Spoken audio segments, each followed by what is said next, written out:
Hello everyone, welcome to yours and my favorite part of the week. That's right, it is your online adulthood and aging psychology course, and I'm here to walk you through the hottest topics in the quest for meaning, which is basically research on morality, ethics, religion, and spirituality.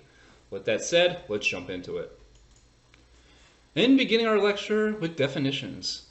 Quest for meaning. Search for ultimate knowledge of life through an individualized understanding of the sacred, spirituality. An individual's personal quest for meaning, an inner process, often distinguished from religiosity, which involves outward signs of a quest for meaning, sense of connection with something transcendent, and the subsequent feelings of awe, gratitude, compassion, and forgiveness.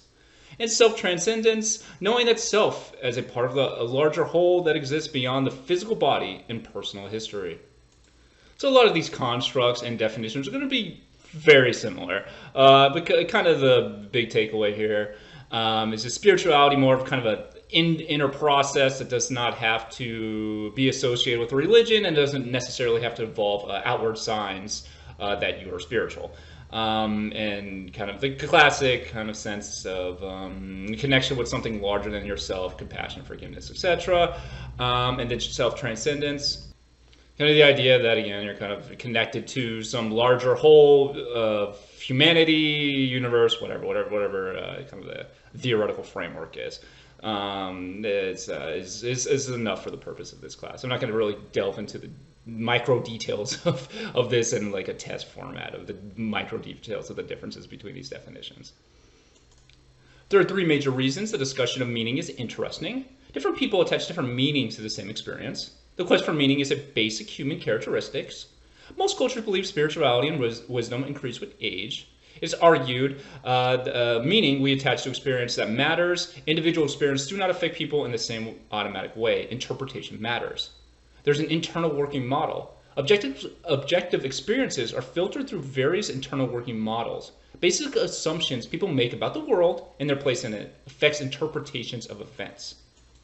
So, kind of big takeaways here is that people assign different meanings to the same experience. So something bad or challenging happened to one person could be seen as like the worst thing ever, but for somebody else it can be seen as, this growth process. Or maybe, maybe you're sacrificing for a larger social, political, economic goal, whatever, or some community program, something along those lines. So that kind of stressor is meaningful to you, it's worth it. Therefore, that same stressor will have kind of a different effect depending on your interpretation of it. And we have kind of unique and kind of like group level unique interpretations of different events. This is kind of rooted in the idea that humans all kind of have a need for meaning in their life. Like what I'm doing matters on some level, even if it's not just for me personally, but some larger, my community, my religion, whatever my group is, my tribe, my political cause, whatever. You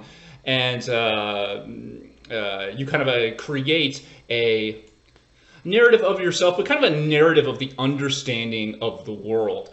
So, which leads to kind of this internal working model, whereas everybody has like certain assumptions about the world, the people in the world, the way the world is made up, the goods, the bads, whatever, why it's going on, and based on that narrative, that larger interpretation of the world, we kind of filter events and kind of personal events and kind of world events through that internal working model, which contributes to the effect of those events on ourselves and kind of really our willingness to face adversity. So we have kind of like we all have kind of like narratives of our lives in our head, and then we also kind of have these narratives of the world around us and kind of interacting with each other that we're constantly filtering information through. Potential for wisdom, and these are just kind of two definitions or kind of theories of wisdom that are like very popular. You don't need to know the authors' names or anything specifically. So by Wisdom by Baltz, which is a well-known scholar, A constellation of rich factual knowledge about life combined with procedural knowledge such as strategies for giving advice and handling conflicts. Wisdom by Sternberg, someone who can combine successful intelligence with creativity to solve problems that require balancing multiple interests or perspectives. Older adults, like younger adults, are more likely to display wisdom if they have had life experiences that sharpen their insights into the human context. Wisdom is developed in social contexts where they have opportunities to discuss problems with someone they value. Supportive social environments during early adulthood is associated with wisdom 40 years later. So we have those basic definitions of wisdom, and then we have possible environmental effects associated with the development of wisdom. So wherein throughout adulthood, younger adults interacting with and experiencing social circumstances wherein they have the opportunity to display wisdom. They like kind of everything else, like any other kind of skill or trade or state, whatever. The more you practice it, the better you get. So the more opportunities you display wisdom, and social contexts and environments that value wisdom and again kind of provide opportunities to practice wisdom are associated with kind of higher levels of wisdom throughout the lifespan. The quest for meaning is human. The quest for meaning is a basic human characteristic. Its central theme is the lives of most adults. Psychoanalyst Erich Fromm, need for meaning listed as one of the 5 central existential needs. Psychiatrist Viktor Frankl, will to meaning is basic human motive. Need to create meaningfulness is critical to development. Argued interconnectivity is an important component of humans' social cognitive system. So kind of as I already discussed, this idea that the will or meaning is a kind of universal trait of humanity. It's a species universal trait. Yeah, so we have like larger narratives of the world, larger narratives of ourself, and we're kind of constantly interpreting the world through those meaning systems. And the need to create meaning is thought to be connected to the human social cognitive system. So we talked about in previous lectures, humans being these ultra social species. Well, here it is kind of tying in, speaking to the related nature of all these constructs. So the idea here being that we're living in groups, we're trying to find, and we're hypersocial, and trying to find kind of what is, and have an awareness of life and death. And you're trying to figure out whatever the basic existential questions, alongside the need to form groups and communicate, and all these you can even see that any group or nation or country, tribe, whatever, all have kind of like these symbols and historical narratives that fictional and true. Tying people together, creating that larger narrative, that larger group identity, to tie people in together, to be interconnected. And again, that can go from kind of the physical, immediate realm to whatever kind of religious, spiritual terms as well. Most cultures support the tradition that spirituality and wisdom increase with age. Gerotranscendence, idea that meaning systems increase in quality as we age. The development of meaning is a development process. Post-formal stages, adult stage of cognitive development that involves thinking beyond the linear and logical ways. Development of meaning systems in adulthood is worthy of scientific attention. So kind of the idea here is that, as stated, wisdom and spirituality are thought to increase with age, but there's also these environmental impacts that are associated with the development of wisdom. And kind of the development of meaning is a developmental process, like other developmental processes across adulthood. So we change, like how I said before, with the internal working model, we change our assumptions about the world as we grow older, have more experiences, and thus kind of the basic assumptions that we have change. And theoretically, depending on the amount of opportunities and how pro-social we're being, it can increase the quality of our meaning systems, increases with age. So kind of the idea here that the morality of a 5-year-old is different than a morality of hopefully a 45-year-old. They have they can think more logically, they can see more nuance, they can think beyond that linear timeline wherein everybody's like marching towards this kind of great success and we're all improving, but rather like recognizing that people have highs and lows, and people, countries, whatever, have highs and lows, and we're kind of just going through life kind of thing. And the Piaget term for that ability to move into more complex ways of thinking is a specific stage referred to as the post-formal stage. Piaget was a theorist, again, stage theorist. Argue basically once you reach a certain stage, you unlock new abilities, in this case, new cognitive abilities. And these cognitive abilities give a person the ability to, in this case, form these more complex narrative systems because they can think in new complex ways. And I just wanted to give a basic definition of what that is, because I feel like the book didn't do a great job with that. For post-formal thought, it's more complex than formal operational stage, which is the stage before the post-formal stage. Again, we're not going to be like tested on these various stages or whatever. Just kind of giving an overview here. So in this post-formal stage thought, adolescents tend to believe there is a logical, correct answer to every question. If you apply logic, you find an absolute truth. Sorry, I should say in formal operational stage, that is. If you apply logic, you'll find absolute truth. They think in dichotomies, ideas are true or false, good or bad, and there's no middle ground. The pendulum test is a designed answer. What about problems that have no well-defined set of solutions? Closed set of ideas versus open sets of ideas, which are most adult issues. So kind of, as I was saying before, children who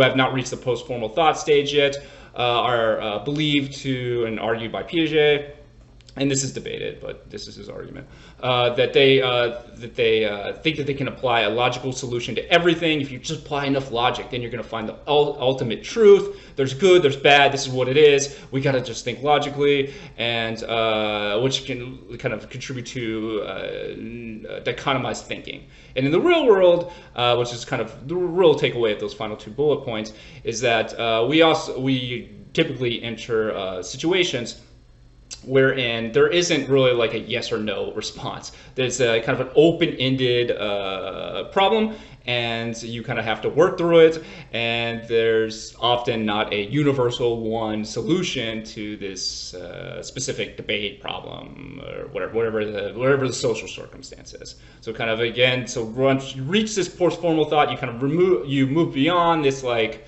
I'm right, I'm wrong, this is blah, blah, blah, this is the correct thing, this is the wrong thing, into more of this nuanced way of thinking, which then allows you to theoretically engage in more complex thoughts, and more specifically, more complex meaning systems, which allows you for greater connectivity because you recognize that everybody's kind of on this search for meaning with some highs and lows.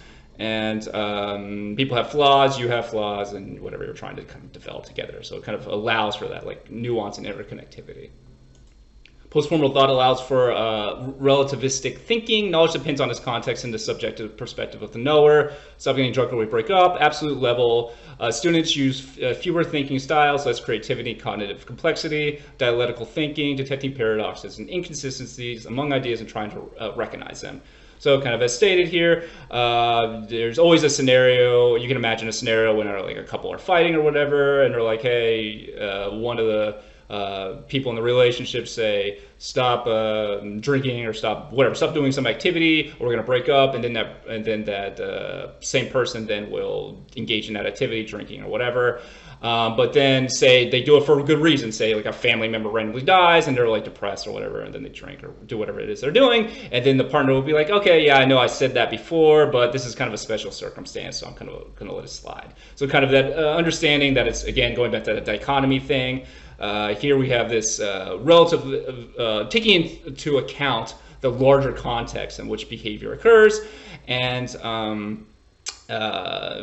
being able to recognize kind of inconsistencies and across people and across your own self, and that allowing for, again, kind of greater connectivity. And the absolute level students using fewer thinking styles, less creativity, and cognitive complexity, that goes back to the formal operational stage wherein they're thinking in dichotomous ways. So students in these studies who kind of engage in that format or way of thinking, when engaging with a problem, come up with they generate less creative solutions, less cognitively complex solutions, because again, they're just looking for the right, the wrong, the answer. I'm going to use my logic based on my own assumptions, my own priors, not look beyond myself, and then just give the correct answer. So thus, you're going to have less thinking styles, less creativity, and the lower level of cognitive complexity. Study of age-related changes in meaning systems, very well said. Religiosity, I'm not going to say that correct a single time in this lecture, by the way. Outward expression of spiritual belief, engaging with a formal religious group's doctrines, values, traditions, and co-members. Studies of individualized spirituality have found evidence that personal beliefs about the quest for meaning aren't necessarily related to religion. So kind of we have our definition here for religiosity. I was only in speech for like 15 years. We're doing great. It's kind of, again, an outward expression. So this is more of an outward expression. We talked about spirituality possibly being more kind of inner expressions. Well, here we have its outward expression, and typically kind of connected to a religious group. So their values, their traditions, their doctrines, etc. And as stated, spirituality is, it's not a one-to-one correlation, spirituality and being tied to religion. Changes in the quest for meaning. Attendance and membership in religious organizations has dropped in the U.S. over the last 50 years. Religious attendance is higher for adults aged 65 and older. Religious affiliation is higher for older adults in most countries. Women attend religious services at a higher rate than men for all ages and religions. Older adults are more likely to participate in private religious behavior than younger adults. So here we have a kind of a corner level shift in the United States with, 1945, about 76% of Americans being a member of a church, synagogue, or mosque, and today about 47%. So you kind of see this drastic shift really in a couple generations. And this is, whatever good and bad ties to that. And interestingly, as kind of U.S., there's a trend, as I stated in previous lectures, of the world becoming more individualized, more kind of this monoculture, this globalism, like monoculture, and in the U.S. as well, becoming more individualized, and specifically, or possibly more accurately stated, Americans being less connected to groups than before. So you have less church membership, for example, again, kind of serving as a social support, and kind of ties to the community, but also declines kind of across the board, less kind of friendships, less union membership. So kind of these group declines, group identity declines, and group membership declines across the U.S. at a time when individualism going up, and we've talked about death of despair going up, kind of being that isolated, removed from your job, kind of income being stagnated for decades. So all these trends going on together to produce possibly very interesting developmental outcomes in the future, and we have to kind of see how that plays out. But we kind of have these large shifts in cultural group attendance, in this case here, church membership. 83% of women in 84 countries identified with a religion compared with 80% of men. 97 million more women than men identify with a religion. There were no countries in which men were more religious than women by 2 points or more. Among Christians, women report higher rates of weekly church attendance and higher rates of daily prayer. Muslim women and Muslim men shared similar levels of religiousness, except a frequency of attendance at worship services. Because of religious norms, Muslim men worshipped at a mosque more often than Muslim women. Jewish men attended a synagogue more often than Jewish women. So these are kind of just some facts of a study, and from a Pew study, and you'll see the figure in the next slide of the rates of religious being tied to religion. And as stated, it's more or less the same for men and women across cultures in countries that were measured. Spirituality by cohort. A longitudinal study with data from the Institute for Human Development included 200 men and women, most interviewed 4 times between the ages of 31 and 78. There were 2 cohorts, 1927 and 1920, evaluated participants on their level of spirituality over the course of the study. The tendency for men and women to increase in spirituality between the mid-50s and mid-70s, the study found, is suspected to be linked to increased awareness of death. And the figure from the study, age-related increase, however, in spirituality is different from two cohorts born 7 years apart. The older cohort, born in 1920, did not show an increase in spirituality until late middle adulthood. In comparison, the younger cohort, born in 1927, showed an increase in spirituality throughout adulthood from early adulthood until late adulthood. So even here in this classic kind of longitudinal study from the early to late 1920s, you can see religiosity or spirituality, I should say, at the final testing point. So you can the far right end of the graph. You can see that the two cohorts are pretty similar, but the trajectory of spirituality is different between these cohorts. Again, kind of speaking to the role of these chrono level factors, these macro factors influencing developmental outcomes. So overall, kind of a similar trajectory, but similar endpoint, I should say, but a different trajectory to get to that endpoint. Some studies on religion, spirituality, and health. People who attend religious services or attending religious services is associated with living longer. It might serve as a protective factor. Social support, financial support, reduce loneliness. Spirituality and religiosity are related to lower levels of anxiety and depression. A meta-analysis found a correlation between attendance at religious services and lower levels of cardiovascular death. Meditation linked to both lower cortisol levels and lower blood pressure. People who commit to find meaning in their lives are more resilient to effects of stress. So we kind of have this good classic kind of correlation here between attending religious services and longevity of life. And probably rooted in social support. You have kind of the community, you have financial support, you reduce loneliness. Especially if you're not tied to any other group. This is kind of your only group. So in the absence of any other groups, religion can serve kind of as this protective factor. Now, obviously, at the same time, religion can serve as a major stressor, depending on what group you're in, you belong to, and whatever the views of a specific religion is at that time towards that group. Kind of same thing with meditation, linking towards lower cortisol levels and lower blood pressure. This is true, but there's also been studies that have kind of found negative effects associated with this. So it's not really always a one-to-one correlation here, and you have to kind of, again, with all these studies, take into the context of when the study occurred and what are the kind of possible subgroup variations within that study. And even in the absence of religious attendance or spirituality, those who just look for kind of some meaning in their lives tend to be more resilient to the effects of stress as as a possible protective factor against stress. Theories of spiritual development, beginning with moral reasoning, analyzing what is right and wrong, judging the rightness and wrongness of an act. Kohlberg argued we move through a sequence of stages in our moral reasoning, argued it's universal. Kohlberg believed the main influences on moral development are cognitive growth and social interactions with peers. Need Piaget's formal operational thinking. Adolescents can think about abstract concepts and purely hypothetical possibilities. Moral growth is facilitated by Kohlberg argued, discussions about moral issues, advanced schooling, going to college, participating in complex democratic society where people weigh various opinions, appreciate the laws, and reflect the consensus of citizens. So kind of here we have Kohlberg's theory. This is the classic moral development theory. Kohlberg is a stage theorist. He also, which means that all these stages are universal, and everybody goes through these stages in the same order.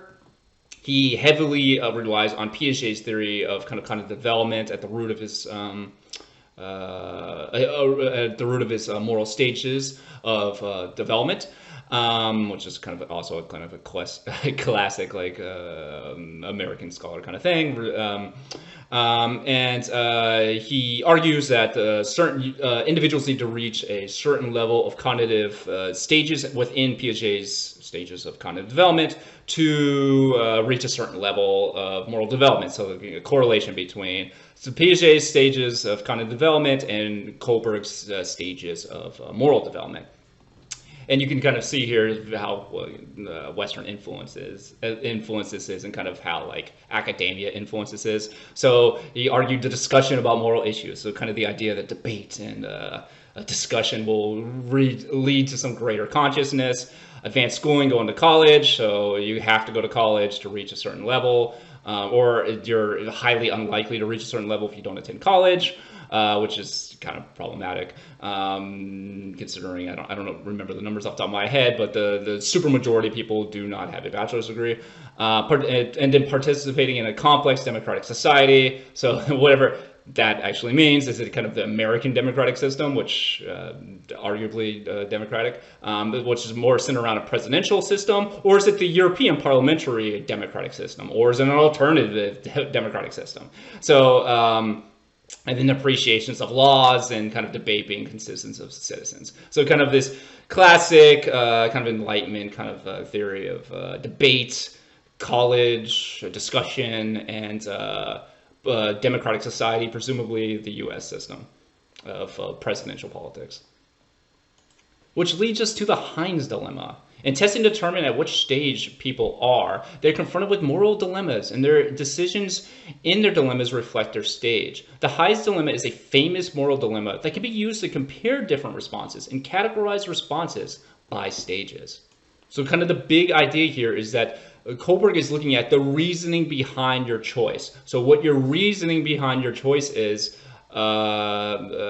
that reasoning places you within a certain stage of moral development. So this prompt is presented, you give a reason for why you would do whatever it is you do, and then you are kind of allocated into a particular category of moral development based on his stages. And this is the classic dilemma. So basically here, a woman was near death from a special kind of cancer. There's some drug that exists that might save her, but the drug is expensive. And not only the drug is expensive, but the person who's selling it is charging 10 times what it costs to him. And the husband of the wife who's dying is trying to raise enough money for the drug, but he's unable to do so. Then so he submits a proposition to the person who's selling the drug to, hey, give me a break, sell it to me cheaper now, and I'll pay you back later. And the person says no. So the husband then is desperate, he's broke, he breaks into the drugstore to steal the drug to save his wife's life. Should Heinz have done that? Why or why not? And then you give a response, and then based on the response, you're again allocated to one of these stages. Now, these are not all the levels, but kind of these are the big kind of main events here. So for each stage, there are different considerations for what is, quote, considered, quote, moral. Pre-conventional level, rules are external to the self rather than internalized. Conventional level, morality involves trying to maintain and facilitate social order by following rules and not questioning where the rules come from. Individual has internalized many moral values. Post-conventional levels, morality involves considering abstract, universal ethical principles that emphasize justice and individual rights by logically extending those principles. So here you can see how someone will be allocated into a particular level of moral development. And again, it doesn't matter what you choose for this task, but rather your reasoning behind it. So pre-conventional stage, if you argue that they should steal the drug, somebody would argue, oh, because they can get away with it. They don't have security cameras, you can get the drug, that's all that matters. And then you shouldn't steal the drug because he might get caught. So again, the rules are kind of external to the self. You're really worried about the likelihood of getting away with something or not getting away with something. At the conventional level, others will look down on him if he lets his wife down, and it's against the law. So here you're kind of internalizing certain moral values. So in the first case, they should steal the drug because here you'll look down. Others will look down on you. So you've kind of internalized the idea of husband or a partner as having a responsibility to each other, and you should protect your partner. And then if you don't, then you're looked down upon by society. Versus you shouldn't steal the drug, it's against the law. So I've internalized the rules. I think we should follow, I shouldn't steal the drug because it's against the law. So it's against the law, so I shouldn't do it. Or and that could like judge me, whatever, I broke the law. Or people will judge me because I let my wife die. Versus post-conventional morality, the protection of human life is a higher moral principle that can override laws against stealing. Doing so violates, or not steal the drug, doing so violates a basic social contract needed to preserve civilization. Thou shalt not steal. So kind of the idea here is this is more of an abstract, universal ethical principle where you have like a principle and you're trying to apply it in this universal way. So in the first case, laws are not the end-all be-all. The protection of human life comes first. Therefore, the moral principle of protecting life overrides any unjust law. Versus, you shouldn't steal the drug because stealing it would break a social contract, and if everybody's stealing it, then civilization will collapse. And you can then also tie in religious reasons, such as commandment, thou shalt not steal. So again, these kind of universal, or these principles that are thought that you are trying to apply to universal context. A meta-analysis of Kohlberg stages across cultures, across 27 cultures, found that in all cultural groups there were adults at level 2. In no cultural groups was the average adult at level 1. Children were generally at level 1. Every urban Western sample had at least some adults at level 3, and no tribal societies had any adults at level 3. Which, I mean, kind of, well, the follow-up question is, okay, so why made that occur? Why is this heavily, why are no tribal societies basically capable of having universal morality, according to this stage theorist? And shockingly, there are competing interpretations of these findings. So there are two competing interpretations, two primary ones, that have been discussed to explain the cultural differences seen in research on Kohlberg's model. The first explanation is that the education system in the West allows for people to reach the third level. Risk of ethnocentric bias. This interpretation presupposes that the third stage is the best stage, but not only that, but these stages are the only kind of form of moral development, and that the only way to reach universal morality within this stage or any theoretical other stages, if you remember kind of Big Five, when there's not just Big Five, there's other factors of personality in different cultures. So to reach whatever that potential hypothetical stage of morality or form of morality requires college education or living in kind of a Western or US-based democratic system. Risks ethnocentric bias. A second interpretation is much more relativistic, such that cultures are seen as encountering different challenges, and so the moral systems that they develop are in response to particular cultural environments. There may be more values than Kohlberg's model does not include. So basically, what I just alluded to. And then, so imagine, like, in the context of a culture, you're developing particular or encountering particular challenges based on history of that country, geography, whatever, all these other different factors going on, and cultures are then trying to reason with and kind of solve or address these different challenges across cultures kind of in unique ways. Thus, the kind of the applicability of only those three stages of moral development across cultures, granted, there's some sub-stages within them, may not be universal, or not be applicable across cultures. As a critique of Kohlberg's model, I always go with Schrader, argues that it represents only one of three different ethics. Schrader proposes three key moral ethics that are evident universally: ethic of autonomy, ethic of community, and ethic of divinity. The West focuses on the ethic of autonomy, while much of the world focuses on the ethic of community and the ethic of divinity. So let's break down these subcomponents of ethics. Ethic of autonomy focuses on individual freedom and rights, individual choice, and individual liberty. A breach of morality involves someone who was harmed, denied his or her rights, acted unfairly, or tried to dominate someone else.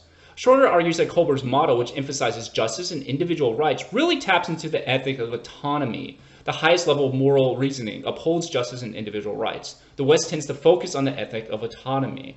So kind of the idea here is that Schroeder's arguing, yes, those stages may exist, but they're really representative of this one component of ethics. And there's these other ethic components that exist across cultures.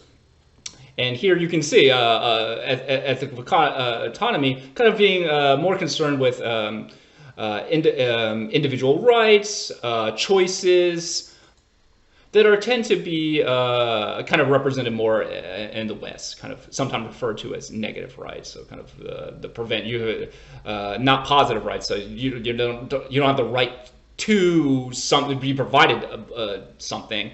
Like the right to food or whatever, you don't get food delivered to you, but rather you have the right of speech or whatever. So I cannot intrude on it. So it's an absence of interference, an absence of infringement upon rights, which involves and consequently involves individual choice. And that's the Schroeder argues Kohlberg stages are really tapping this. Thus, in cultures that value other form of ethics more, or are on that continuum of collectivism and individualism, are more collectivist, may score lower on this ethic, and thus why those tribal societies are not reaching level 3, the highest stage on universal morality according to Kohlberg. But this kind of theory is saying, okay, yeah, you can score low on that ethic, but on other ethics, they may score higher than than the U.S., for example, or Western societies in general. Next is the ethic of community. While the West focuses on the ethic of autonomy, much of the world focuses on the ethic of community and ethic of divinity. The ethic of community involves conforming to the rules and duties of a community or social hierarchy. A breach of morality involves someone who showed a lack of loyalty, betrayed his or her group, or failed to fulfill the duties of his or her role. So we've talked about this in previous lectures. So kind of the idea here is that your in-group, your community, being close and having social obligation to each other's matters. And not just personality, but obviously in all across psychology, all these other different constructs. And in this case here, kind of a breach of morality involves being disloyal, but betraying someone in your in-group, your best friend, your family member, whatever, or failing to fulfill social roles. So whatever, you're a firefighter and you're just like, screw it, I'm not going to put out fires. That is a failure, as an ethical failure at the community level. So this can contribute to certain decision makings on daily life, because you're thinking about how do I act morally, and which involves what moral values, what principles of morality, what in this model, what component of ethics is most valuable to you. And just highlighting one study of moral dilemmas that pitted justice, that is autonomy, for violations against interpersonal, that is community violations between Americans and Indians, researchers found that regardless of the severity of the violations, Indians consistently chose to uphold interpersonal obligations more than Americans did. It suggests that Indians are more likely to consider interpersonal obligations as moral obligations. Even within one country, there can be much variability in moral reasoning. Within each country, while there is a general pattern tending towards certain ways of thinking, there are also many people who would arrive at different solutions to the same moral dilemmas. So here's a figure from this study, and you can see that compared to Americans, Indians viewing interpersonal values and ethics as more important when making decisions, and kind of a bad graph here, but basically, this graph is asking participants what percentage of participants are choosing to uphold community morality or community ethics more than personal or individual or autonomy ethics. So basically, the higher you are on this graph, the more you are selecting to uphold community ethics over justice obligations or autonomy ethics. So higher you are, the more you are responding in community ethic way, community ways, kind of collectivist ways. And you can see across the board, Indians participants being much more likely to value community ethics than autonomy ethics. But even still, there's variability, as I stated. There's variability within all cultures. And you can see in the extreme scenarios of violation of morality, the majority of Indians choosing to select community, upholding kind of community obligations. Interpersonal obligations, but still about 40% not doing so. So variability within the culture, and the variability can also emerge depending on the specific violation. But in general, you can see here the difference between what different communities value the most in terms of morality. In this case, Indians valuing interpersonal and community obligations more than autonomy and individual kind of morality. Next, the ethic of divinity. The ethic of divinity has to do with the sanctity of things and involves the preservation of the natural order of things as established by some transcendent authority. Often involves a belief that God has created a sacred world, which one must respect and preserve. One is obligated to preserve the standards mandated by a transcendent authority. A breach of morality involves causing impurity or degradation, showing disrespect for God or the gods or God or the gods' creations. Some studies have suggested that people who have a lower class status tend to base their moral judgments more on ethic of divinity than people who have a higher class status, who abide more by the ethic of autonomy. So this is kind of straightforward. There's some kind of text or kind of teaching that defines morality. In this kind of text, this teaching represents the natural order of things and established by some god or gods, and thus following those like dictates, those rules are how you reach morality. And there's some class analysis here wherein individuals who are wealthier abiding more by the ethic of autonomy, which kind of makes sense. You have an individual right. Don't interfere on my money, on my entrepreneur spirits, my rights, kind of working in this like marketplace versus kind of more poor individuals, which may rely more on ethics of divinity and community as kind of a way of survival and making kind of sense of the world. But not only that, there are also other components of morality. Shocking. Jonathan Haidt has expanded Schroeder's 3 ethics into 5 moral foundations. The ethic of autonomy consists of avoiding harm and protecting fairness. The ethic of community consists of loyalty to in-groups and respect for hierarchy. And the ethic of divinity consists of achieving purity. I'm not going to walk through any more of these constructs, but kind of the point here is that there's far more to moral development than kind of the classic Kohlberg stages of development. That is the only really, typically, the only type of moral development that's discussed, especially in kind of like general psychology. There's different competing theories of morality and ethics, and evidence suggests that different cultures value different ethics, different forms of morality. Development of faith. Faith is a set of assumptions or understandings about the nature of our connections with others in the world we live in. James Fowler, theologian, it's a great day for pronunciation. And development psychologist, stage theorist, universal, each of us develops through a shared series of faith structures, argues that at any point in a person's life, there's a master story. The answer you give to the questions of what life is about, how do I make my life worthy or a good life? And again, kind of these constructs are kind of interrelated. I'm not really going to get into the weeds of like, is this faith or is this spirituality? It's not that. I'm not trying to like trap you on that kind of thing. So those kind of nuanced things I'm not testing on. But again, kind of these are a set of assumptions, understanding the world. This James Fowler, this stage theorist, which again, stage theorist, universal stages. We're all developing through these stages of faith. He's arguing that there's a master stories, which entails what is life about, what's a worthy life. And those are based on a set of our assumptions about the nature of the connections with each other, about the world, about whatever transcends this world, something along those lines. And thus we come up with these master stories. And it's interesting. Actually, when I was at University of Florida, one of the big master narrative researchers I've worked with for a while, for years. She's kind of into this there's cited in the textbook, a random discretion.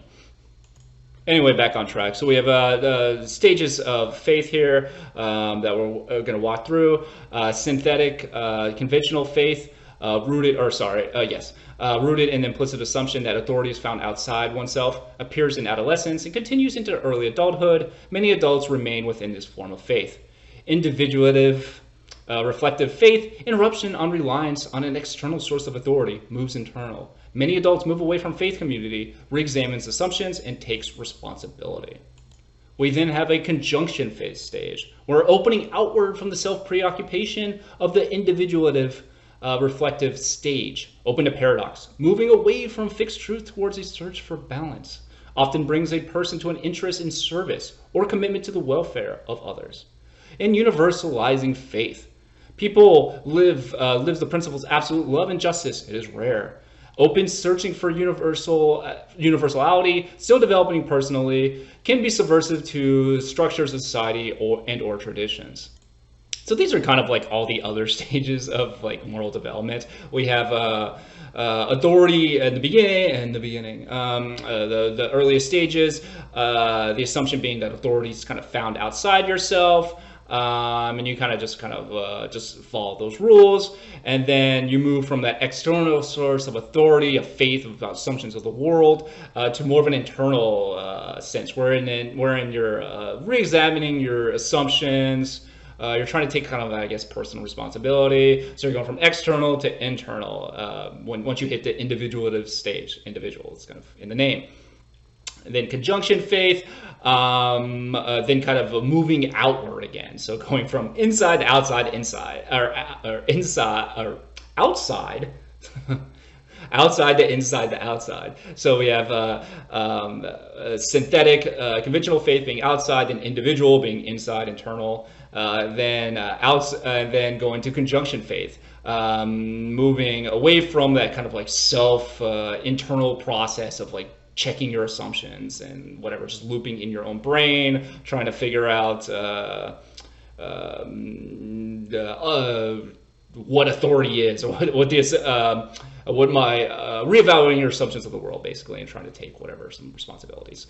And now you're kind of moving more towards away from kind of this fixed truth, this hyperfixation, like internal fixation of, I gotta re-examine my assumptions so I can find the one universal truth, to being more open to paradox. And also kind of because you're moving outward, kind of taking a more interest in the welfare of others. And then finally, this universal stage, kind of this combination of you're searching for universality, but also recognizing like the flaws in yourself and others, but still trying to root this universality in kind of principles of love and justice. And this can contribute to kind of challenging conventional religious structures, political structures, economic structures. So kind of trying to take that morality and then apply it to kind of the world around you, while still recognizing that you're still personally and the world around you is still developing. There's a lack of longitudinal studies of Fowler's theory. Psychologist Gary Reker argued adults can find meaning in life through a variety of sources. Reker argued sources of meaning can be organized into 4 levels: self-preoccupation, individualism, collectivism, and self-transcendence. So kind of all these theories, there's not a ton of great data on this, and really operationally defining them. That's kind of like why I start with definitions a lot of the time, and why definitions are debated, because how you define something kind of dictates how you measure something, and kind of will impact the results that you find. So in the case of Fowler's theories, there's not a lot of longitudinal data, really, for many of these theories, not a lot of longitudinal data. But now we have another theory here that's arguing that meaning is found and organized into 4 levels.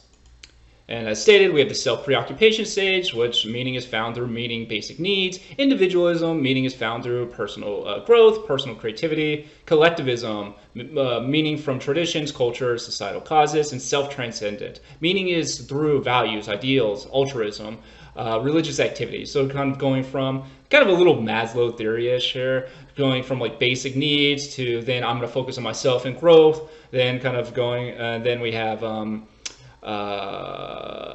another level of traditions, culture, societal causes, and then this these universal values that can be secular or non-secular, that you can apply to the world.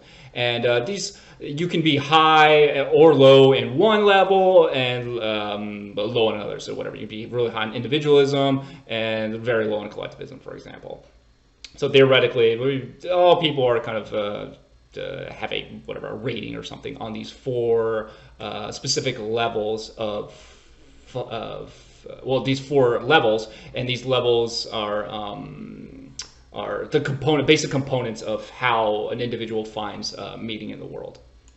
The process of transition. What is the process by which transitions or transformations from one stage to the next take place?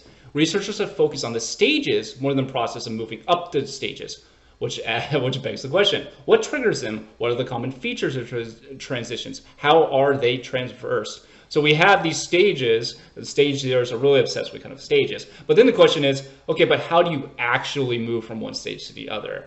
And that's typically very understudied. So what events in the social realm around you, what events internally, what cognitive development, neural development, whatever,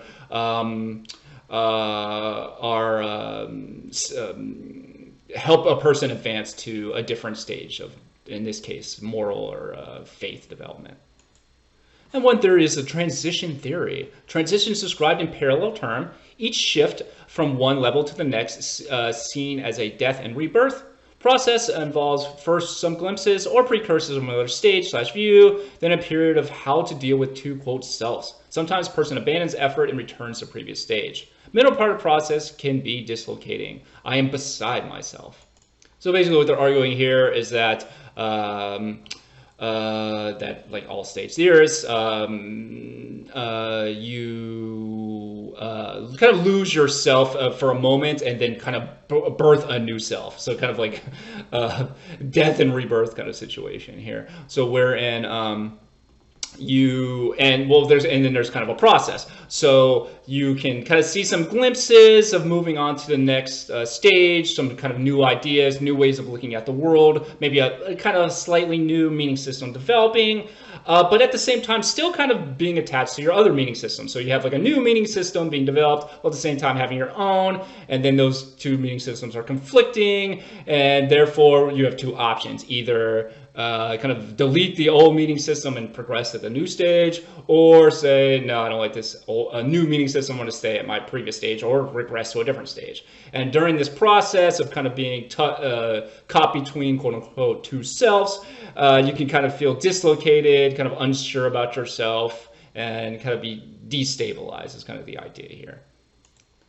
And triggering a transition. Transitions may occur slowly or rapidly, may result from chosen activities, happenstance or normal life, or unexpected events. The three most common adult transitions: from conformity to individuality, from individuality to integration or conjunction faith, from integration to self-transcendence. Like previous theories, lack of empirical support, not tested thoroughly. So kind of the idea here is that even the rate of transition from one stage to the other, that competing two selves can be short, it can be long, it may result from common chosen activities by a person, unchosen but something that kind of happens throughout life. Whatever, you have a child, you have you get married, or you date somebody or something else, or something unexpected, an asteroid hits your house, I don't know, hit the lottery. So transitions thus can be influenced, the rate of transitions from one stage to another can be affected by those kind of three things. And as stated, the three most frequent adult transitions, so you're kind of working through these stages, so this person's arguing that this is kind of sequence in which a person moves through those different stages. And as stated, this is kind of very theoretical, and there's not a lot of empirical support. It's not, and that's because it really hasn't been tested that well. It's very difficult to operationally think of a test that can measure this and then actually measure it longitudinally. It's challenging. The impact of life changes. Life changes do not invariably result in significant reflection. Widely shared age-linked changes are not likely to trigger significant reassessments of the self. Unique or off-time life changes are more likely to lead to inner appraisals. Some shared experiences, such as college, may commonly trigger reappraisals, but most age-graded experiences can be absorbed into existing systems. Attributed to causes outside oneself, uncommon, more difficult to attribute experiences to outward causes. So as reviewed in the previous slide, transitions can occur slowly or rapidly, and you have these chosen activities, these happenstance activities, and unexpected events.